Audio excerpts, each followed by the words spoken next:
Përshëndetje. Mirë se erdhët në kanalin Rritu Financiarisht. Këtu flasim për mënyra të thjeshta dhe të kuptueshme.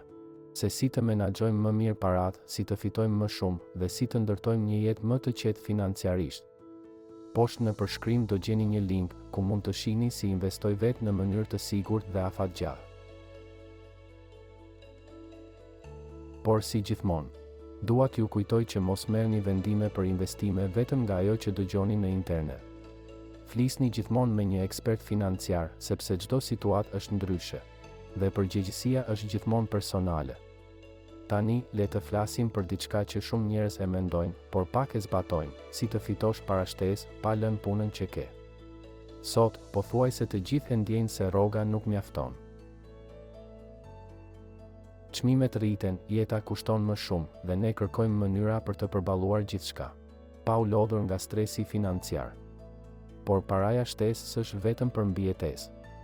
Është për liri. Liri për të zgjedhur, për të mos u frikësuar nga një faturë e papritur dhe për të kursyer apo investuar për të ardhmen.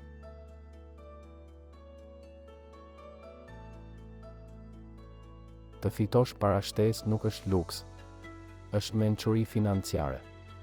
Shumë njerëz e ngatërrojnë idenë e të ardhurave shtesë me punë të dytë, me orë pa fund, me lodhje e stres. Por qëllimi nuk është të punosh më shumë, është të punosh më zgjuar. Nuk është të marrësh punë të re, është të përdorësh kohën dhe aftësitë që ke për të ndërtuar diçka anësore që sjell të ardhura.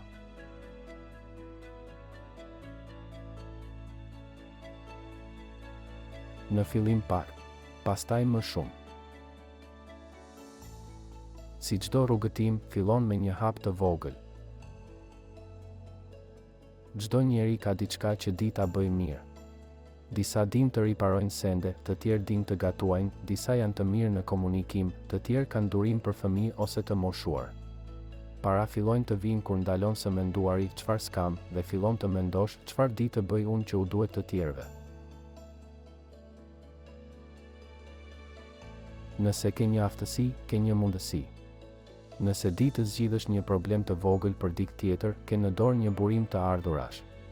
Le të flasim praktikisht, sepse teoria pa shembuj nuk ndihmon askënd. Ka plot mënyra që mund t'i bësh pa lënë punën aktuale. Nëse di të përdorësh kompjuterin, mund të fillosh freelance, përkthime, shkrime, dizajn, social media. Nëse ke makinë, mund të ofrosh transport ose dërgesa lokale pas pune.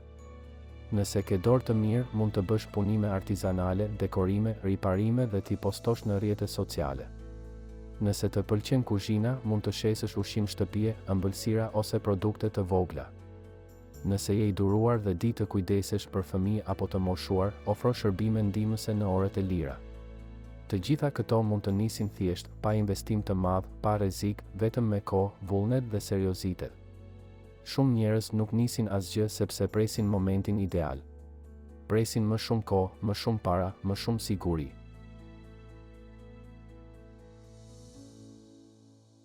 Por momenti perfekt nuk vjen kurrë. Në realitet, fillimi është gjithmonë i vogël dhe i papërsosur. Nis me atë që ke, aty ku je. Nëse pret derisa të kesh gjithçka gati, do presësh gjithë jetën. Edhe bizneset e mëdha kanë nisur nga dhoma e shtëpisë. Ndaj mos u nëmblerëso. Çdo hap i vogël është një fitore. Internetin shumica e përdor për të parë lajme, video e rrjetet sociale. Por e vërteta është që interneti mund të jetë burim i jashtëzakonshëm të ardhurash, nëse e përdor si mjet pune, jo si humbje kohe. Mund të hapësh një faqe Instagrami për diçka që të pëlqen, receta, këshilla, dizajn. Mund të shesësh produkte nga shtëpia përmes marketplace ose faqeve shqiptare online. Mund të krijosh një kanal YouTube si ky, ku ndan dije, përvoja, këshilla apo receta. Në fillim sfiton shumë, por nëse vazhdon, kthehet në burim të ardhurash të qëndrueshme. Mos e përdor telefonin vetëm për të parë, përdore për të krijuar. Shpesh njerëzit ndalen sepse mendojnë çfarë do thonë të tjerët. Por e vërteta është që askush s'paguan faturat e tua përveç teje. Kështu që, mos prit miratim.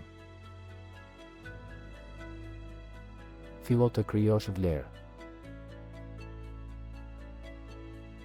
Në fillim mund të mos të vlerësojnë, por kur puna jote nis të flasë vetë, gjithçka ndryshon. Në këtë botë, fiton ai që jep vlerë reale dhe ka durim. Nëse ke aftësi, por s'di ta prezantosh, është sikur të kesh ar në dorë, por pa dritë. Mëso të tregosh çfarë bën. Bëj foto të punës tënde, postoj në grupe lokale, flis me njerëzit, ofro ndihmë. Në fillim, mos e mendo fitimin, mendo besimin. Kur njerëzit të shohin serioz, ata kthehen përsëri dhe fjala gojë më gojë është reklama më e fortë që ekziston. Shumë herë, njerëzit e nënvlerësojnë të ardhurën e parë. Por çdo gjë e madhe nis me diçka të vogël. Ajo 10 euro që fiton nga puna jote e para anësore, është më e vlefshme se 100 euro dhuratë, sepse është fitore e ndershme nga dora jote.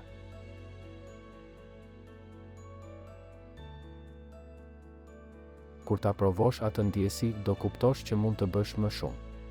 Paraja e parë e fituar nga diçka që ke ndërtuar vetë, është si frymë e re për shpirtin. Kur fillojnë të vinë të ardhurat shtesë, shumë njerëz i harxojnë menjëherë për gjëra që s'janë të nevojshme. Mos e bëj këtë gabim. Ndaj gjithmonë një pjesë për kursime, një pjesë për argëtim dhe një pjesë për investime të vogla. Në këtë mënyrë, paraja shtesë nuk kthehet në lodhje, por në shtyllë të stabilitetit tënd financiar. Nëse e bën diçka vetëm për fitim, shumë shpejt do lodhesh. Por nëse e bën sepse të pëlqen, sepse ndihmon dikë tjetër, sepse ndjehesh i vlefshëm, atëherë edhe paraja vjen vetë. Njerëzit e ndjejnë kur diçka bëhet me shpirt dhe e shpërblejnë.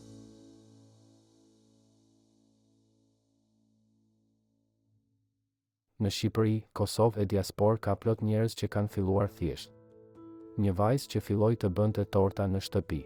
Tani ka dyqanin e vet, një djalë që filloi të filmonte video recepte në YouTube. Tani fiton nga reklama. Një grua që qepte çanta për qejf. Tani ishet në Instagram. Asnjëri prej tyre nuk e la punën menjëherë. Thjesht filluan në orët e lira. Dhe sot kanë liri që nuk e kishin më parë. Mos haro. Nuk ke pse të zgjedhësh midis sigurisë dhe ëndrrës. Mund t'i kesh të dyja, nëse je gati të punosh për to. Të ardhurat shtesë nuk janë luks për të pasurit. Janë shpëtim për çdo njeri që do të rritet financiarisht. Mos mendo për miliona. Mendo për stabilitet, për qetësi, për kontroll. Sepse kur fillon të fitosh vetë, ndjen fuqinë që nuk ta jep asnjë punë tjetër. Ti mund ta bësh. Jo nesër. Sot.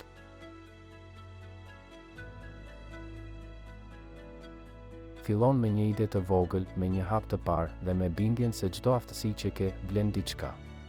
Nëse kjo video të dha ide dhe motivim për të nisur diçka tënde, abonohu në kanalin Rritu Financiarisht.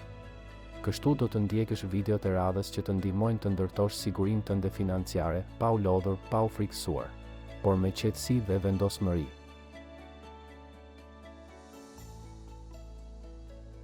Dhe nëse një dik që po kërkon një mënyrë për të fituar më shumë, shpërndaje këtë video, sepse ndoshta kjo është pikërisht ajo shtytje që i duhet për të filluar.